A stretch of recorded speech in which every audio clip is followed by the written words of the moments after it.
Good morning, everyone, or good afternoon, I should say, because it is now the afternoon. It's a lovely day in outskirts of London. I have now got a microphone, a wireless microphone, which is so cool.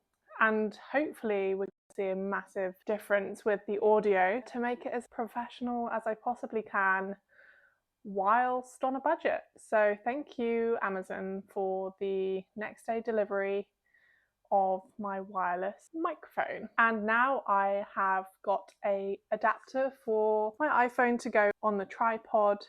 So we are fully professional over here, which I don't know if you can tell, but hopefully it makes a little bit of a difference to ease of watching and the videos moving forward. All very exciting stuff over here. I'm going out for drinks tonight with a couple of friends, which will be really nice. I was going to have a chilled one because I've got a very busy day tomorrow. We're going into London to celebrate one of my school friends' 26th birthday. We're going to Putt Shack, which will be cool. Yeah, just all in all, getting a bit boozy in London, honestly. I love going to London and love drinking cocktails with my best friends. So yeah, we recently went to Amsterdam. So we went to Amsterdam last week. Feels like so long ago now. We went on Thursday morning, about 4 o'clock in the morning we left. Came back Sunday night and it was the most perfect weekend away. Lots of walking, lots of eating, seeing the sights, a few drinks here and there. Exploring the culture, which was very different to here. You take a wrong turn and you're hit with a whole different world. I mean, the shopping was amazing. And I did say on my last video that my aim for the trip was to find a vintage t-shirt that I can say I thrifted, very Americanized, but found from a vintage store in the Netherlands. So we have a winner. Siemens Mobile Handyman Services. €10 this cost me, €10. And it was the best €10 I've ever spent in my life. We went in quite a few actually, and there was a store called the Kilo store where I think everything's tagged like a different colour, and then you take it to the weighing machine and then they weigh it per the colour, if that makes sense, so that each colour represents a different kind of price per kilo. And I didn't find anything. I found like lots of Levi jeans, but I really struggle to get them to fit right because I've got more of a curved shape to my body. They're definitely made for straight up, straight down body types, so that was a bit disappointing. But then I found this store, which was literally right by our hotel, and it was so good. €10, it was just on a random rack, not even on, the normal. It was like a returns from someone trying it on or something. Golden.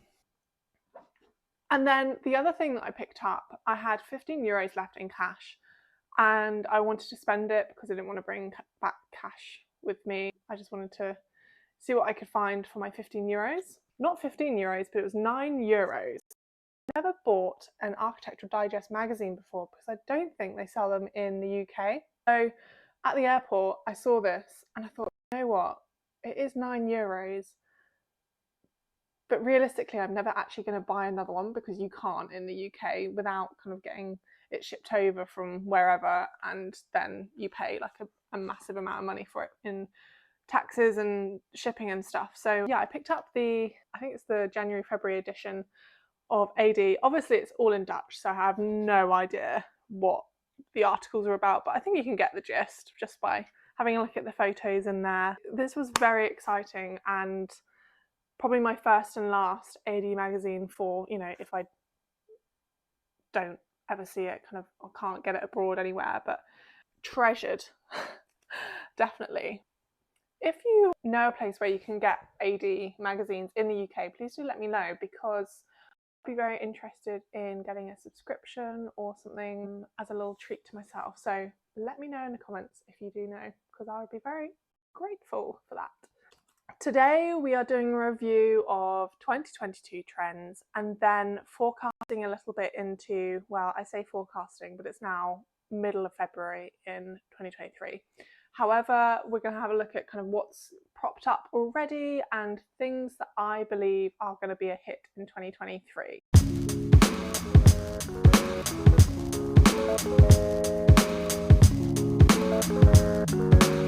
White neutral trends, in my opinion, I think are on their way out. I think we've already seen in 2022 a decline in interest for people to have the all white, all beige, neutral interiors.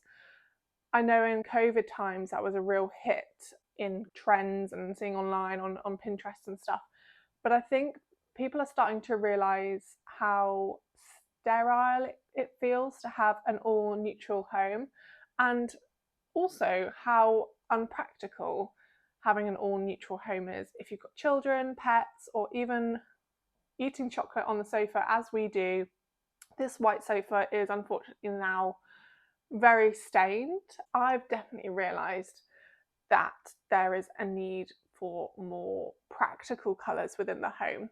With that being said, I think there'll be a focus on less minimalism in 2023, just because in terms of completely aesthetics, not things around your house, I think the minimal look with nothing out, everything stored away, is definitely on its way out, because it is so hard to make a house feel like a home without any personal touches or when everything looks all very neutral. So just following on from that, I think consumerism is headed towards a mix between minimalism and maximalism. Finding that right balance for you and finding that right balance for you in your home is definitely the way forward in 2023. When I moved into this apartment, I had the idea that everything would be very, very beige, very white, no colour in sight. I was very afraid of adding and injecting colour into my space. But as time's gone on, I've realised it's really hard to make the house feel like a home without that element of maximalism. Really try and embrace even temporary things like flowers or fruit bowls with fruit in it, or different pieces of artwork, to start injecting those pieces of colour and personality into your home. The next thing that I have on my list for out in 2022 and in for 2023 is the idea of open living and open concepts of living. We definitely have seen over the last 5 years an increase in people gunning towards that open living, spacious way of designing a home. And I think we've seen that definitely in the UK with new builds. There seems to be a need for open living, dining, kitchen areas where you can socialise more, or you have the ability to have a bigger space, but with the compromise that everything is in the same room, if that makes sense. I think we're moving away from that, because when COVID struck and being at home so much, I think people have realised there is definitely a need to have your own space, whether you live with a partner or you have a family. Those little areas where you can shut the door and have your own time is so sacred, and I think we've definitely lost that with the idea of having this open living concept. And I think, yeah, there's definitely a need for that, more so than there was pre-COVID. Probably also because where people are working from home more and less likely to be going to offices or out and about working, people are realising that space for themselves is so important, and it's really not very practical to have an open living concept. For example, in this apartment, we have got the kitchen, living room and dining room all in one long rectangular room. Now, when we have guests over, it's probably like the best thing and the best design for socialising. However, on a day-to-day, in an evening, my partner Jack or I am cooking and the other person is trying to finish up work or we're watching TV, it just becomes so unpractical to have the hob noise, general cooking noise versus the TV, and it doesn't make it a very relaxing environment, A, for if you're trying to chill out, or B, if you're cooking, you're conscious of making noise and disrupting the other person. So we've really identified a need for ourselves to have a space where there is a separate living room to the kitchen and diner. I've tried to do so with the tools that I have and as much as I can with our TV, which is cutting, it's kind of between the living room and the kitchen as a way to segregate the two areas. But I think there's definitely a bit of work to do from myself in regards to how I can make that more seamless, because at the moment, if you're in the kitchen looking into the living room, you can see the back of the TV, which is not very pretty at all. But I have seen a bit of inspiration on Pinterest and TikTok where you can get wood, I don't know whether they're called splints or wood sticks. Oh, that's not the good terminology. But you can go from floor to ceiling. Obviously, you treat the wood, paint it or stain it or whatever. And it just helps segregate those areas off without it feeling a bit DIY, if that makes sense. So I'm definitely going to do a bit more research on that and see what I can do with the space. I don't know, I'm definitely going to explore that this year and see what we can do to make the space feel a little bit more prettier from looking from the kitchen into the living room. The next thing is in for 2023 on my list is meaningful objects. I do not like it when people go to HomeSense, TK Maxx, Habitat as an example, and they go and they pick up weird stuff to go and put on bookshelves or to fill spaces or put on windowsills, symmetrical things on windowsills. I'll try and insert a few pictures of where I'm coming from on this, but there is just no meaning and personality to those objects. And I think it's far better to shop local or Facebook Marketplace or buy secondhand books to really add a bit more personality into your space. We don't want our spaces looking like a Next catalogue or a John Lewis catalogue or something that is set up for a show home on Rightmove. It doesn't fill the space in a way that is personal to you. So definitely choosing things that are less ornamental and dust gatherers, things that you're going to use, things that are cool and quirky, and things that when you look at them, they make you smile or they remind you of traveling somewhere or, you know, going on holiday with your family and picking up something unique from a local store. Those little things really help to make the house feel like a home. And when you walk in, it's a gut feeling of, oh, this space feels really homely and comfortable, rather than getting a brand new random objects and filling them in your home for the sake of filling a bookcase or a windowsill. Whew. You ever just need like a big gulp of Pepsi Max or Diet Coke? Coke Zero, not up there for me. Definitely a Pepsi Max girl or Diet Coke girl with ice. So good.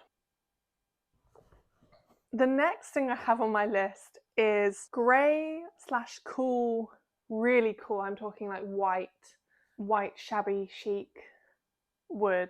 I'm trying really hard not to be rude or disrespectful to those who love the shabby chic, but out for me in 2023 is the cool / grey, specifically grey woods in the home. Grey laminate flooring, grey walls, grey curtains, grey sofas. There is just nothing less exciting than going into a space and everything is literally 50 shades of grey. I just think we need to move on from the unnatural wood look. So those cool tone woods such as white, grey looking wood, it just doesn't add any warmth to the space and it looks kind of cheap. You're much better off looking on Facebook Marketplace and really looking for warmer toned woods to incorporate in your space. And that doesn't mean you have to get the most antique looking dark wood that there is out there on the internet. It's just about thinking, does this wood look natural and does it complement the other things and the other objects I have in my space? Mid-century is a really classic shade of wood, that kind of warmer toned wood that's so easy to incorporate in your space, and it adds a cozier feel. It feels much more fluid in a space. It doesn't seem as standoutish and clashy as the grey toned woods. My one piece of advice is, if you're struggling with furniture in a space, say you've got like a metal coffee table along with a clear side table and then you've got some painted shelves on the wall, but there just feels like there's something missing. My advice would be to look for natural wood items to just make the space feel a little bit more homely, a little bit more lived in, and actually things like that age better with time than painted pieces of furniture, because it's less likely to chip and just feels a bit sturdier and a bit more kind of life-proof than the upholstered painted furniture, as an example. And it's just about, could you use different platforms to search for furniture that's going to have longevity in mind, rather than getting something cheap from IKEA or cheap from, I don't know, cheap from Argos or whatever it is, thinking for the next year or so. How do you pick something that you know is going to last well and look well whilst it ages? Now this one I love, which is playing it safe is definitely out. I think 2023 is the year to start having a bit more fun with your space and your design within your home. How do you add more personality to your space? And this for me is truly about taking inspiration from other people's homes, friends, family, Pinterest, Architectural Digest, YouTube, whatever it is, but taking elements of inspiration, not the whole thing, and plonking it in your home. That's where you really don't feel like the space is cohesive or feels like your space, is because you've literally blueprinted something from someone else's idea, someone else's feeling of home, and plonked it in your own space. Start to think about how you can add elements from inspiration that you see. Say if you see a picture of a living room, you think, gosh, that looks amazing, like I'd love to have that in my space. What is it in that photo that you really enjoy and you really like? Start to look at the detail, the colour schemes, or the type of furniture that they're going for. And then also think about, how would that look in my space? You might see a picture of a beautiful Parisian apartment that has massive windows, it's facing the sun all day, it's light, it's airy, but you might live in an apartment with smaller windows and north facing, so you don't get the sun in the day. That is going to look very different if you were to blueprint the Parisian apartment into your space. Think about, okay, how can I take inspiration and make it work for my space and make it work for the way that I live my life? That way, your home is going to feel so much more authentic to you, so much more authentic to the layout and where you are and suitability, etc. That would be my advice. Really look for the detail in the photos rather than thinking, oh, I'm just going to copy that, or I'll just, take all of that advice from a photo and plonk it in my home, because I just don't think it's going to work. And I think in a few months' time, you're going to think, oh, that just looks a bit off. Like, why does that not feel good in my home? Another thing I love to see is when people take inspiration from interior designers, but it's not textbook. Interior designers, for me, it's a feeling of a space, and you can do what you want to do. Like, no one is telling you that you have to do, or some people will, but no one is telling you that you have to do something a certain way, or you have to go mid-century, or you have to go Art Deco. It's just about how you feel in your space, and if you do like it, then great, keep it. If you don't, then change it out. Taking the inspiration, as I said, without feeling like it's textbook. What works for you? The next thing that I think is out is themed interiors, the likes of farmhouse, boho, industrial as a theme. So this gets a bit complicated because obviously we have like mid-century and we have Art Deco and all those different styles within interior design.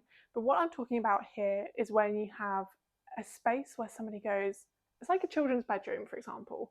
As a child, I loved Groovy Chic, and I said to my parents, please, can I have a room that is groovy chic?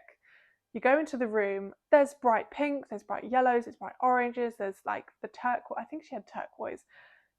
It's themed in a way that is just not natural. It's not sustainable long term, and it's very, very quickly going to go out of trend. So when you see these pictures on Pinterest or Instagram of people's spaces that are definitively boho themed, that to me is going to go out of style very quickly, and the person that lives in that space is going to get sick of it very quickly.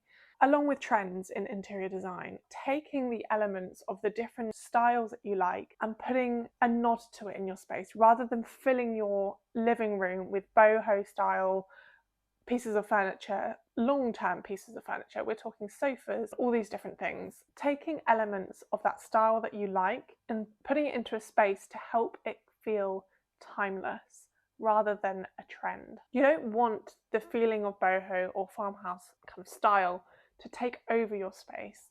That might be an element that you really enjoy, but let the different styles complement each other rather than the style taking over the space and making it feel like a set on a movie or a set for a magazine. All these forced feelings of style just doesn't sit right with me, and it doesn't make me feel like the space is authentic to the owner or their actual style deep down.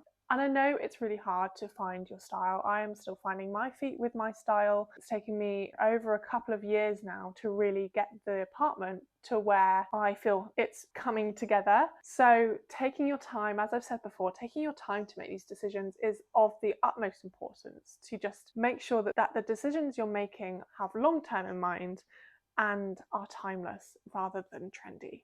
And then finally on my list, in for 2023, is nature inspired colours such as oranges. I know we've seen a bit of orange and green in 2022, but narrowing in on oranges and different shades of that. So we've seen a lot of terracotta, I'd say, in 2022, and a lot of sage greens and dark greens as such, but there are so many different colours on that spectrum of green or orange, whatever.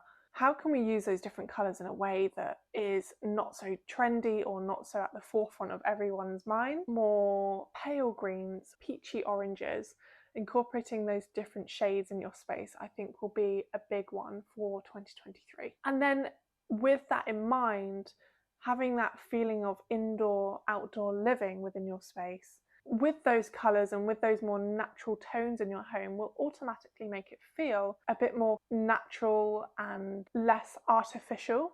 So when you do bring in, say for example, we'll talk about my living space. I live in a one-bed apartment. We do have a balcony, but it is small. We tend to bring in lots of plants that are outside, inside for the winter. It's quite easy to incorporate those bits of outdoors in indoors when your space already feels quite at one with nature. It's got those greens, it's got those woods, it's got the terracotta plant pots, all those different elements of more natural colours really helps to incorporate that indoor-outdoor living. Having herbs in your kitchen is another one. Really easy ways to add a bit more nature and life into your space. I would say the one thing I would avoid in this also is to not buy artificial plants. I do not like artificial plants, artificial flowers. I just think they look fake, and I think they make the space feel lifeless and slightly cheap. I know there are some really good companies now, it's come a long way, the fake flower industry and the fake plant industry, but you just know if it's fake or whether it's real. The home is supposed to feel full of life, and why would you add artificial plants and flowers if that's the goal in your home, is to make it feel homely and comfortable and full of life? Get an easy care plant. You can get aloe vera, is very easy to look after. I've got 2 rubber plants. So easy to look after, they've not died on me yet. And it's so fun to incorporate, taking care of plants in your routine. It makes you feel fulfilled, and it makes you feel like you've achieved something if you don't kill them. And then just to move on from that point slightly is the use of, as I've mentioned just earlier in this video, the use of different tones of woods to incorporate in your space, add more nature in your space and make it feel a little bit more warm and cozy, adding different mango woods, antiques, even a lighter coloured wood. So we've got in our kitchen, which I did show on a couple of videos ago of my top favourite areas of my home, we've got some open shelving in our kitchen, which is just a light, I think it's called redwood, it's untreated. It's just, I literally bought it for a tenner, cut it in half and plonked it on the wall, and it's taken away that element of white clinical walls. It's just made the space feel a little bit more warm. So that concludes today's video on trends that happened in 2022 and trends for 2023. I hope you very much enjoyed it. I love reflecting on things that were trendy and everyone was gunning for in the previous years, and then seeing where it's at now, whether people are still doing it or ripping things down off walls. It's very interesting to see what sticks and what doesn't. My schedule, so there are quite a few more of you on here now, so if you are a new subscriber, welcome, and thank you for joining the rest of Araya Poly Studio crew. We welcome you with warm arms, all 125 of you or whatever it is. I'm grateful for every single one of you, and thank you for the lovely comments as well. I really appreciate the support and the interactivity. We are definitely going to paint the screws on the brackets for the shelves black, thanks to the poll in the comments. That will definitely be another job on my list to do, which is always fun. I love having a list to do around the flat. So I aim to upload a video kind of every week. Next video will probably be along the lines of comparing the Rightmove pictures of this apartment from when I bought it to now. So I'm going to do some replicas of the photos that they took for the Rightmove advert to sell the property, doing a reflection of how far it's come and what I've changed and why I've changed it, and if I want to change anything going forward, sort of thing. So that will be very fun. So keep your eyes peeled for that, and I will see you next week. Thank you for watching and see you later. Bye.